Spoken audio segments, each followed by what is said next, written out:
अच्छा, last class में तुम लोग ऑलरेडी प्रॉपर्टीज के बारे में जान चुके हो। आज का क्लास में हम लोग उसको इम्प्लीमेंट करेंगे। प्रॉपर्टीज जब एक्सप्लेन कर रहा था तो वहां पर बोला था कि हम लोग बेसिकली दो चीज में इम्प्लीमेंट करेंगे। एक टाइप का क्वेश्चन आएगा विदाउट एक्सपैंडिंग का, और एक टाइप का क्वेश्चन आएगा प्रूव दैट। प्रूव दैट में हम लोग एक्सपैंड कर सकते हैं, लेकिन विदाउट एक्सपैंडिंग में हम लोग एक्सपैंड नहीं कर सकते।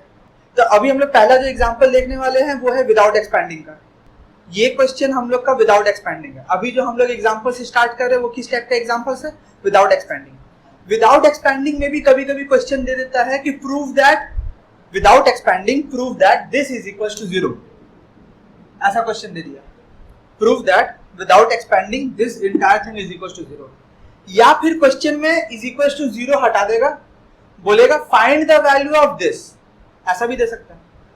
चलो, जब भी हम लोग इस टाइप का क्वेश्चन सॉल्व करेंगे, हम लोग 7 प्रॉपर्टीज जो सीखे हैं उसमें सबसे इंपॉर्टेंट 2 प्रॉपर्टीज जो विदाउट एक्सपैंडिंग में लगेगा ही लगेगा, वो है, एक प्रॉपर्टी में बताया था कि इफ एनी रो और any column of a determinant is 0 then the value of the determinant is 0। वो एक प्रॉपर्टी यहाँ लगेगा।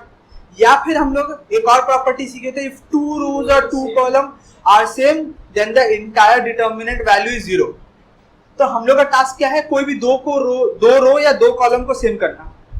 अब एग्जांपल देखो, अगर मैं सेकंड रो से फर्स्ट रो को सबट्रैक्ट कर दूं, सेकंड रो से फर्स्ट रो को सबट्रैक्ट कर दिया, उसी तरह से थर्ड रो से सेकंड रो को सबट्रैक्ट कर दिया, ठीक है, तो मैं उसको ऑपरेशन को लिखूंगा कैसे? मैं लिख रहा हूं R2 सेकंड रो से फर्स्ट रो को सबट्रैक्ट किया। सेव कहां करूंगा? मैं इसको सेकंड रो में सेव कर रहा हूं। तो चेंजेस इफेक्टिव कहां दिखाई देगा? चेंजेस इफेक्टिव दिखाई देगा सेकंड रो में, ठीक है। अब मैं यहां पे लिख रहा हूं R3 dash is equal to R3 minus R2। तो अब मैं क्या कर रहा हूं? Third row minus second row. तो अब सेव कहां हो रहा है? थर्ड रो में। तो चलो, क्या मैं फर्स्ट रो में कोई भी चेंजेस किया हूं?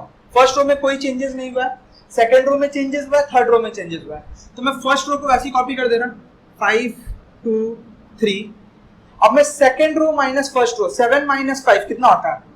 2। 3 माइनस 2 कितना होता है? 1। 4 माइनस 3 1। इसी तरह से 9 minus 7, third row minus second row, 9 minus 7 2, 4 minus 3 1, 5 minus 4 1। हो गया।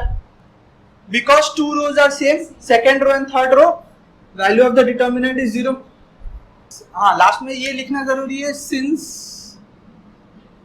R2 and R3 are equal। ये वाला हम लोग को क्या करना है कि this is equals to this proof करना विदाउट एक्सपैंडिंग।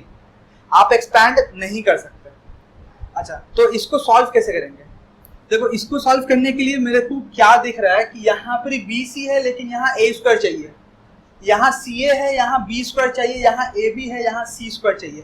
देखो, जो टर्म मिसिंग है उसका स्क्वायर लाना है, ठीक है। उसके बाद सेकंड कॉलम पूरा सेम है, फर्स्ट कॉलम पूरा सेम है। तो प्रॉब्लम कहाँ हो रहा है? प्रॉब्लम हो रहा है कि मेरे को थर्ड कॉलम पूरी मैच नहीं कर रहा है, ठीक है। ऐसा क्वेश्चन में आप क्या कीजिएगा, बाहर में मैं क्या कर रहा हूं, ABC बाय ABC। हम लोग को पता है कि ये पूरा डिटर्मिनेंट के बाहर में कोई वैल्यू नहीं है, मतलब वहां पर ये है वैल्यू 1, मतलब पूरा डिटर्मिनेंट 1 से मल्टीप्लाइड है। वो 1 को मैं ABC बाय ABC भी लिख सकता हूं। अब क्वेश्चन ये राइज होता है कि सर आप ABC बाय ABC क्यों लिख रहे हैं? कोई तो आइडिया आया होगा, कुछ तो आइडिया होगा। देखो, मेरा बेसिक आइडिया क्या है कि अगर मैं यहां पर न्यूमरेटर का A से फर्स्ट रो को मल्टीप्लाई करता हूं, न्यूमरेटर का B से सेकंड रो को मल्टीप्लाई करता हूं, और न्यूमरेटर का C से थर्ड रो को मल्टीप्लाई करता हूं। याद रखना, मैं न्यूमरेटर बोल रहा हूं, डिनोमिनेटर नहीं बोल रहा हूं। इसका मतलब क्या है कि मैं डिनोमिनेटर अभी भी वैसे ही रहने दिया, मैं किसको भीतर लेके जा रहा हूं? न्यूमरेटर को। तो मैं क्या कर रहा हूं, फर्स्ट रो को A से, सेकंड रो को B से, थर्ड रो को C से मल्टीप्लाई किया। तो मैं फर्स्ट रो को R1 डैश से R1 से मल्टीप्लाई किया।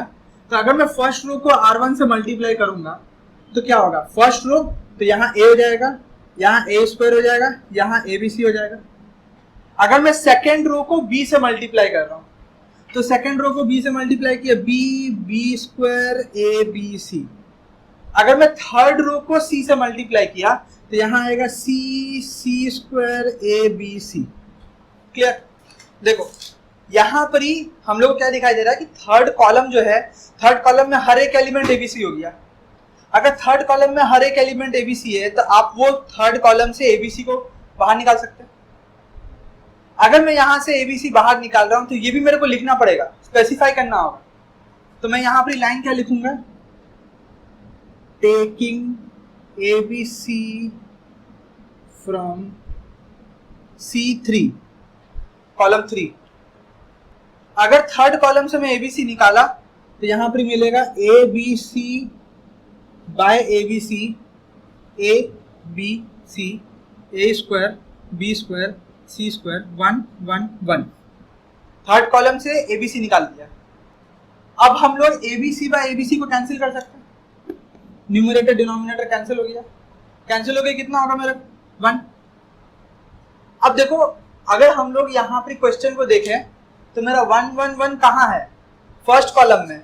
अभी मेरे को कहाँ मिल रहा है, थर्ड लास्ट कॉलम में। तो मैं क्या बोल रहा हूँ कि मैं यहाँ पर थर्ड कॉलम और सेकंड कॉलम को इंटरचेंज कर देता हूँ। अगर मैं इंटरचेंज करूंगा तो एक बार माइनस साइन आएगा, प्रॉपर्टी में था।